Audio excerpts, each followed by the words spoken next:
There are moments in life that brand your soul so deeply, you feel the burn even years later. One of mine came wrapped in a red dress and a wine-stained smile, 9 years after she destroyed me. I hadn't planned on going back to Ohio, not after what happened, but when the invitation to the prestigious Westbridge High Alumni Gala landed in my inbox. Dress code, legacy, I felt something stir. Not nostalgia, not pride. Revenge? Maybe. Closure? Probably. Curiosity? Definitely. After almost a decade building my business from scratch in New York, turning my silence into wealth, I was a new man. And I wanted to see if the ghosts I left behind had aged as badly as I hoped. The gala was hosted at the Silver Oak Country Club. Fancy lights, fake smiles, expensive wine that tasted like regret. I walked in solo, tailored suit sharp enough to slice egos. My name echoed louder than the jazz band. People I hadn't seen in years turned their heads. Some greeted me like I was royalty. Others flinched. But I wasn't looking for any of them. I was looking for her. And then I saw her. Tiffany. She looked older, but still wore that smug grin like a crown. Her hair was dyed lighter. Her dress was tighter, but the arrogance was the same. She stood surrounded by old cheerleaders, gossiping with a glass of champagne in hand. Our eyes met for a second, and I swear to God, she blinked like she'd seen a ghost. I didn't speak. I walked past her, straight to the bar. Sat down. Vodka, no ice. The same drink I had 9 years ago when everything crumbled. And that's when I heard her voice behind me. Logan, you came. I turned slowly. Her voice was like rusted velvet, soft, but corroded with time. Didn't expect to see you here, Tiffany. I replied, not smiling. She laughed awkwardly. I didn't know you were invited. Alumni, legacy, successful entrepreneur. I check all the boxes. She bit her lip, still playing the coquette, still pretending like what she did didn't rip my life in half. How's Ethan? I asked. My son. Our son. Her expression shifted. He's grown. College. Second year. No invite to his graduation party? Or are those only for your new family? She went quiet. I leaned closer. Let's not pretend you're glad to see me, Tiff. We both know how the last dinner ended. And suddenly I was there again, 9 years ago. Holiday dinner. My parents. Hers. Ethan. Turkey, wine, laughter. Then her lover showed up. Uninvited. Drunk. Arrogant. Called her baby in front of everyone. Said things no man should ever hear his wife be called in front of his child. And she didn't deny it. She didn't even flinch. She laughed. She freaking laughed. And I walked out that night without a word. Left the keys, the ring, even my coat. And I never looked back. Until tonight. That dinner. She started. Was your masterpiece. I cut in. You humiliated me. In front of everyone. Our son. My father cried for the first time in his life that night. Do you remember that? Her smile cracked. You were never enough for me, Logan, she whispered. No shame. No guilt. And right then, something inside me snapped. Not in anger, but in clarity. I understood her. She hadn't changed. Not one bit. And maybe I didn't come back for revenge. Maybe I came back to make peace with the truth. But the universe wasn't done playing games. Because that's when I heard someone behind me say, Hey babe, is this the ex? I turned, and standing there was her date. He looked 20 years younger than her. Spray tan, gold chain, a face like a soap opera villain. Logan, meet Chase, she said with venom laced in sugar. He's a pro fighter. MMA, undefeated. Chase extended his hand with a cocky smile. You must be the guy who couldn't keep her satisfied. I didn't take his hand. I didn't blink. I just said, nice to meet her next mistake. He grinned, but there was tension now. Tension that spread like wildfire. People were watching. Old classmates. Teachers. Even the bartender leaned in. And then I heard someone whisper, not to me, but behind me. You have no idea what she did after you left. I turned. It was Megan, the girl who sat next to Tiffany in senior year chemistry. She looked nervous. She leaned closer, barely audible. She kept your son from you. Lied to him. Said you ran away. And Logan, it gets worse. And just like that, I realized I hadn't come back for revenge. I'd come back to uncover a truth far uglier than betrayal. That Megan's words hit harder than any punch Chase could have thrown. She told Ethan you abandoned him. Said you left because you didn't want to be a father anymore. My fingers tightened around the glass. Vodka burned on the way down, but nothing compared to the fire inside my chest. That's a lie, I muttered. I know, she whispered, her eyes darting around nervously. She said worse things too. Made you the villain. Said you were cheating. That you hit her. That you disappeared with another woman. I laughed, bitter and low. Unbelievable. No, it's believable, Megan said. That's how she's always been. But no one called her out back then. We were scared. Or stupid. I looked back at Tiffany. She was draped over Chase's arm now, like a bad habit, fake laughing at something he said, acting like I wasn't even there anymore. My blood boiled. Not from jealousy. From injustice. From the fact that for almost a decade, my son lived thinking his father was the kind of man who ran. Where's Ethan now? I asked. Megan glanced around. He's here. Somewhere. She invited him. That hit different. That hit deep. She brought him here? Tonight? Knowing I might be here? Or worse, because she knew I would be here? I set the glass down. Where is he? He was outside. I saw him talking to Coach Davis. He looks just like you, Logan. Taller now. Beard. Quiet. That last word stung. Quiet. Like he had nothing to say to the man he thought abandoned him. The man whose name probably turned his stomach every time he heard it. All because of her. I moved through the crowd like a shadow, my eyes scanning every familiar and unfamiliar face. Music played. Laughter echoed. But none of it mattered. None of it was real. I was chasing something fragile now, truth. Maybe redemption. Maybe just one damn conversation. Then I saw him, leaning against the railing by the pool, arms crossed, staring at the water like it held answers. Tall, strong shoulders, quiet intensity. He looked like me 20 years ago, but colder, guarded. I stepped closer. Ethan. He didn't turn at first. Then slowly, he looked at me. His face didn't change. No anger. No surprise. Just blank. Yeah, he said. I know who you are, he cut me off. His voice calm, emotionless. Logan Cooper. My biological father. The word stung, especially the biological part. Can we talk? He shrugged. Talk then. I didn't know where to start. Years of silence don't break easy. I didn't leave you, Ethan. I left because your mother humiliated me in front of everyone. Cheated on me in the middle of dinner. And then I found out she'd been lying for months. I never walked out on you. I left her. There's a difference. He blinked. Still no reaction. That's not what I heard. I know. That's why I'm here. He looked at me longer this time.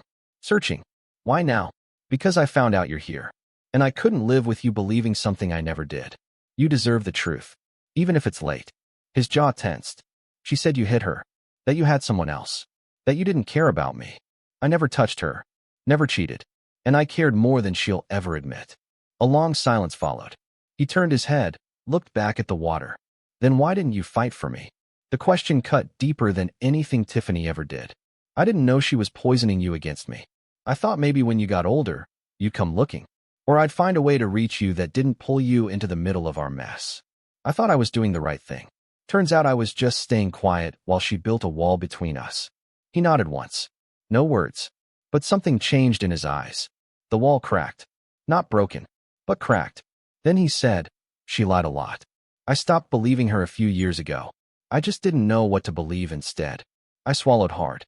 I don't expect forgiveness. I just want to start again. If that's something you'd even consider. He didn't answer right away. Then finally, maybe. One word. But it felt like a second chance that I stood there, staring at Ethan's back as he walked away. Slow, thoughtful, not storming off, not slamming any emotional doors. That, maybe, was enough to keep me breathing. It wasn't closure. It wasn't reconciliation. But it wasn't nothing. And after 9 years of silence, even a crack in the wall felt like light pouring in. I turned to head back inside, back into the wolf's den, and I caught a glimpse of her through the window. Tiffany, surrounded by the old Westbridge clique, flashing that smug smirk she wore like war paint. She didn't even look shaken. She never did. When she burned me down to ash, she walked away without a scratch. That was her specialty, stir the storm, then walk through the ruins like she owned the wreckage. But tonight, something felt different. Megan's voice echoed in my head. It gets worse. Worse than cheating? Worse than turning my own son against me? I needed to know. If there was one thing I learned from building an empire out of the ruins she left, it was this. Nothing stays buried forever, especially the ugly parts. I headed toward Megan, who was now standing by the sidebar, nervously sipping something sparkling. You said there's more, I said. She turned, startled, glanced around like someone might be watching. Not here, she whispered. Meet me in the parking lot in 10 minutes. Silver SUV. I can't be seen talking about this. Why? Because Tiffany isn't just a liar. She's dangerous. Those words buzzed in my ears as she walked away. 10 minutes felt like an hour. I stepped outside into the cool night air, my mind racing. Dangerous? That wasn't a word people used lightly. Not even for someone like her. The lot was mostly empty, lined with sleek cars and forgotten secrets. I spotted the silver SUV near the far end, engine idling. I walked up, opened the passenger side, and slipped in. Megan didn't waste time. After you left, Tiffany spun a perfect story, she began. She cried to everyone. Said you were abusive. Said you had a gambling problem, that you were draining your own son's college fund. She got the whole town to pity her. Some people bought it. Others didn't care enough to ask questions. I clenched my jaw. Of course she did. But it got darker. Megan leaned closer. A few years later, she started dating this guy. Real estate investor. Slick, older, rich. Ethan hated him. One night, the guy wound up in the hospital with a broken jaw. Police ruled it an accident. What are you saying? She said Ethan pushed him down the stairs. But I know Ethan. He's not violent. She said it was self-defense. But no charges were filed. And guess what? The guy vanished a month later. Sold his house. Disappeared. I felt the blood drain from my face. You think she paid him off? I think she made him disappear. Just like she did with the truth about you. Just like she tried to do with anyone who got in her way. And Ethan? He changed after that. Shut down. Got cold. Never spoke about it. Just started working, studying, training. Like he was trying to armor himself. Jesus. Tiffany hadn't just stolen my son. She'd turned him into her shield. Why are you telling me all this now? Megan's eyes welled up. Because I should have said something years ago. I was scared. But when I saw you walk into that gala tonight, I realized you deserve to know the truth. And maybe Ethan deserves a shot at the real version of his father. I sat back in the seat, the weight of it all pressing down on my chest. She built her whole world on lies, I muttered. Megan nodded. And worlds built on lies always crack. That's when my phone buzzed. Unknown number. One new message. I know why you're back. And if you don't leave by morning, I'll make sure Ethan never speaks to you again. No name. But I didn't need one. The Queen of Venom had just played her next move. I stared at the message. Cold. Calculated. Straight to the point. No doubt it came from her. I know why you're back. And if you don't leave by morning, I'll make sure Ethan never speaks to you again. Tiffany never threatened directly. She didn't have to. Her words always came dressed like warnings, wrapped in pretty bows of manipulation. But this time, she wasn't even pretending. I sat in silence, letting it all settle. The message wasn't just a threat, it was a confession. A confession that she knew Ethan was starting to question her, that she could feel her grip loosening. And like any tyrant, when her power started slipping, she panicked. She knows, I said aloud. Megan looked over from the driver's seat, her hands trembling slightly on the wheel. Then you need to be careful, Logan. She's not just cruel, she's smart. She's been playing this game a long time. Not anymore, I said, my voice low, sharp. I'm done playing defense. I stepped out of the SUV and walked back toward the gala, not caring who saw me. I didn't come back to fight. I came back to expose. And now I had just enough to start pulling at the seams of her empire. Inside, Tiffany was exactly where I left her, center of the room, basking in attention like a diva under a spotlight. Chase was gone now, probably flexing somewhere or trying to impress someone with stories that weren't his. Her eyes found me the moment I stepped in. And for the first time in forever, I saw it, fear. It was faint, buried under years of arrogance, but it was there. She knew I wasn't the man who walked out 9 years ago. I walked straight to her. Let's talk, I said. Her smile didn't reach her eyes. We already did. No, that was a performance. I want the real version now, without the stage. She sipped her champagne. Careful, Logan. This isn't your city anymore. But you're still full of the same venom. Only now, I brought the antidote. She stepped in closer, close enough for no one to hear but me. You think Ethan will believe your little comeback story? You think one heartfelt chat makes up for years of silence? I don't expect him to forgive me, but he'll hear the truth. Not your version. Mine. Her lips twitched. Her mask was cracking. You always were dramatic. And you always underestimated how much damage a liar can do to themselves once the lies start slipping. She laughed, but it was hollow. You still don't get it. I built this life without you. I raised Ethan. I built my business. I rebuilt me. You think you can walk back in and rewrite the story? No, but I can end the one you've been telling. That got her. Her nostrils flared, and for the first time, the predator in her blinked. You say one word about anything Megan told you, and I swear, I'll make your life hell. You already did, I said, and I survived. She grabbed my wrist, nails digging in. You don't know the whole story. Then tell it, I challenged. Go ahead, clear your name, if you can. She released my wrist like it burned her and stepped back.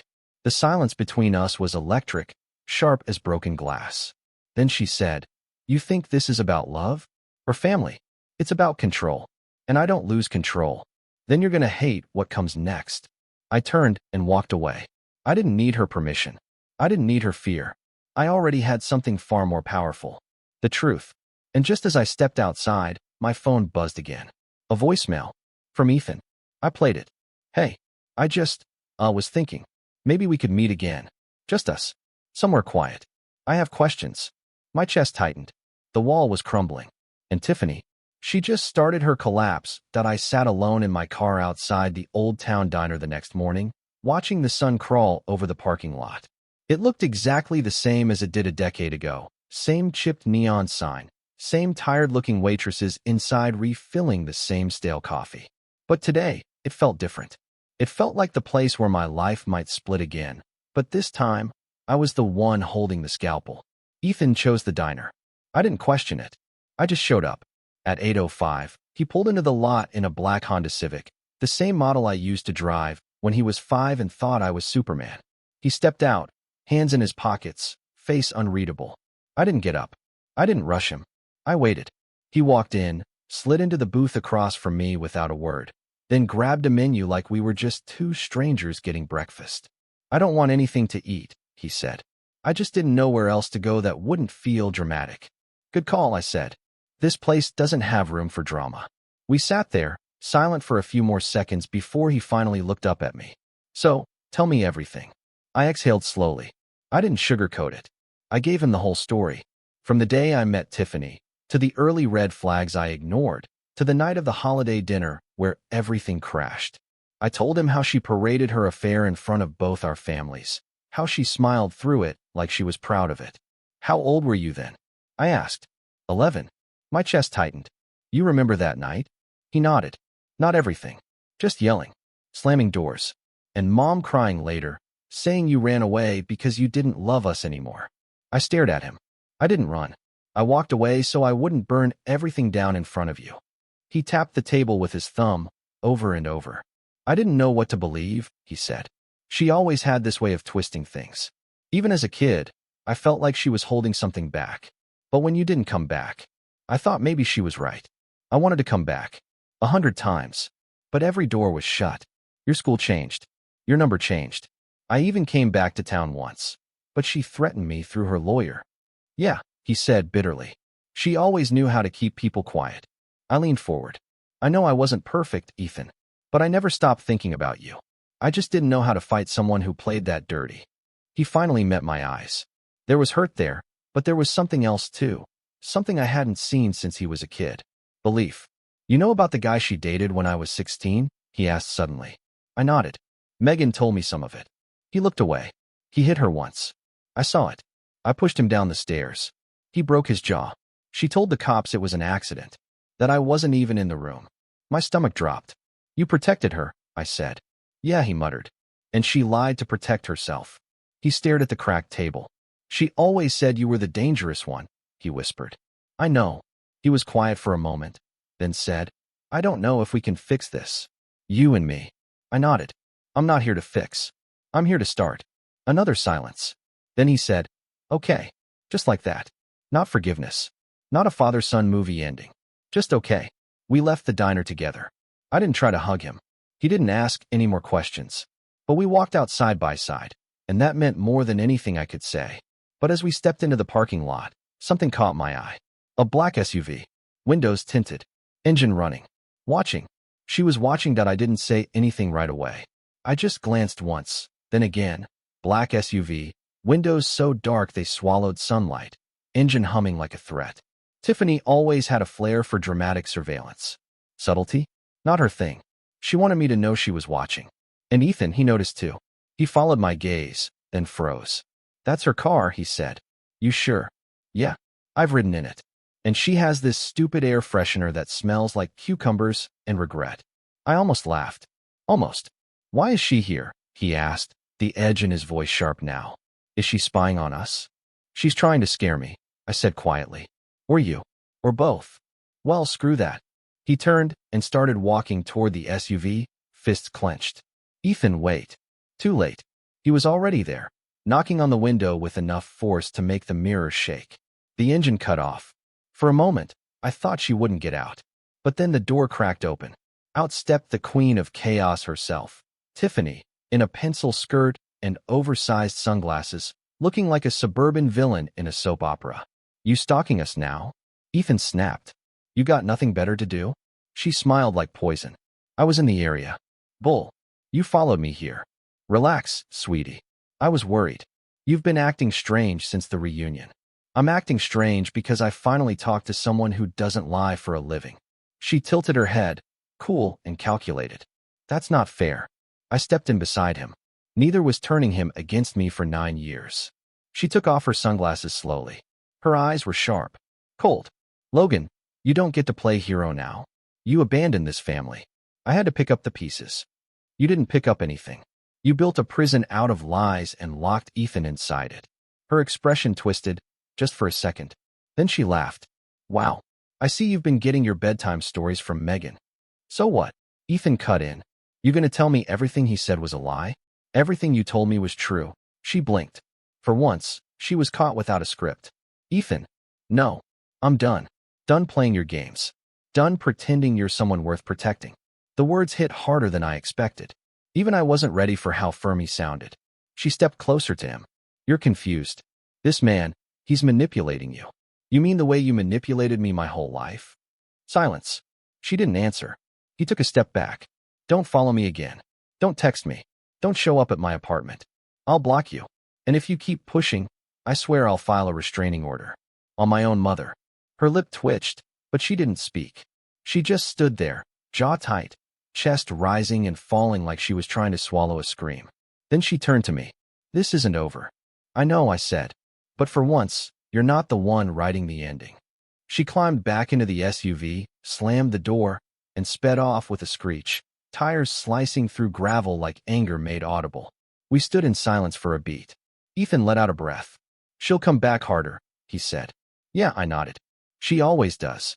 But this time, he said, looking at me, she's not coming between us. I didn't say anything, because I didn't have to. The war wasn't over. But for the first time, I wasn't fighting it alone. The following days passed in a blur. Calls with lawyers, quiet dinners with Ethan, long walks through the town I once couldn't bear to look at. The past was clawing its way back into my present, but I wasn't running anymore. Ethan and I didn't talk much about feelings. That wasn't how we were wired. But actions spoke louder than words. He invited me to his boxing gym. I watched him spar. We grabbed burgers after. Every little gesture was a brick laid in something new. Something real. But the silence didn't last. On Friday morning, I opened my inbox and saw the subject line. Urgent, regarding custody and legal concerns, Cooper case. I clicked it. And there it was. A petition, filed by Tiffany. She was suing me for back child support, mental anguish, defamation, and attempting to undermine maternal authority. The legal lingo was heavy. Accusations of manipulation, emotional terrorism, and parental sabotage. It read like a novel. A sick joke of a novel. And at the very bottom, her lawyer had attached a statement signed by her and Ethan. Except it wasn't Ethan's signature. I knew that. And I was willing to bet he didn't even know this document existed. I forwarded it to my attorney. Then I called Ethan. He picked up after 2 rings.